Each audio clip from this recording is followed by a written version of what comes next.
അസ്സലാമലൈക്കും വറഹ്മത്തുള്ളാഹി. മക്കത്തെ മംഗല്യരാവിലെ നല്ല വൈറലായി കൊണ്ടിരിക്കുന്നൊരു പാട്ടാണ്. എന്തായാലും നബി സല്ലല്ലാഹു അലൈഹി വസല്ലം തങ്ങളുടെ ഖദീജ ബീവിൻ്റെയും കഥ എന്നൊക്കെ പറഞ്ഞിട്ട് പല ആൾക്കാരും കമൻ്റൊക്കെ ഇടുന്നുണ്ട്. നമ്മൾ മനസ്സിലാക്കേണ്ട ഒരു വിഷയം, ഇത് അടിസ്ഥാനപരമായിട്ട് ഇത് പറയുകയാണ്, ഇത് ഗോപാൽ എന്നൊരു വ്യക്തി എഴുതിയ വാവരുടെ മാതാവായ പാത്തുമ്മയുടെ മാതാവായ ഖദീജയെ കുറിച്ചാണ് ഈ വിഷയം. മക്കം പുരയിൽ ഇസ്മായിൽ ഗോത്രത്തിൽ വാവർ എന്നാണ് അദ്ദേഹത്തിൻ്റെ പേര്. അപ്പോൾ വാവരുടെ മുഴുവൻ പേര് അങ്ങനെയാണ്. അതുകൊണ്ടാണ് ആ പാട്ടിൽ മക്കത്തെ കല്യാണരാവ് എന്ന് പറയുന്നത്. അല്ലാതെ അത് നമ്മുടെ മുത്തായ റസൂലുള്ളാഹി സ്വല്ലല്ലാഹു അലൈഹി വസല്ലം തങ്ങളുടെയോ അല്ലെങ്കിൽ അവിടുത്തെ പത്നിയായ ഖദീജ ബീവി റളിയല്ലാഹു അൻഹയുടെയോ ചരിത്രമൊന്നുമല്ല. അതോടൊപ്പം ഈ പാട്ടുകളിലും ശാസ്താംപാട്ടുകളിലൊക്കെ വാവൽ പാട്ടുകളിലൊക്കെ മുസ്ലിം ചരിത്രങ്ങളും പുരാവൃത്തങ്ങളും ഒക്കെ ചേർന്ന് വരുന്ന രീതിയുണ്ട്. ശൈവ സങ്കല്പങ്ങളും മുസ്ലിം പാദവലികളും പ്രവാചക പ്രണയവും ഒക്കെ അത്തരം പാട്ടുകൾ ചേർന്ന് വരാറുണ്ട്. അത് കേരളത്തിലൊരു സൗഹൃദത്തിൻ്റെ നിദർശനം മാത്രമാണ്.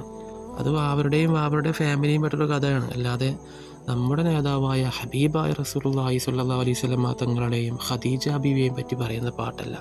അതുകൊണ്ട് ആ ഒരു നീയത്തിൽ അത് പാടി നടക്കേണ്ട ആവശ്യമില്ല. പല ആൾക്കാർ ഈ പാട്ട് കേട്ടിട്ട് ഇങ്ങനെ തെറ്റിദ്ധരിച്ചിട്ടുണ്ട്, നബി സല്ലല്ലാഹു അലൈഹി വസല്ലം തങ്ങളുടെയും ഖദീജ ബീവിൻ്റെ എന്നൊക്കെ. അപ്പോൾ അത് അങ്ങനെയുള്ള പാട്ടല്ല എന്ന് വ്യക്തമാക്കാൻ വേണ്ടിയിട്ടാണ് ഞാൻ ഈ ഒരു വീഡിയോ ചെയ്തത്.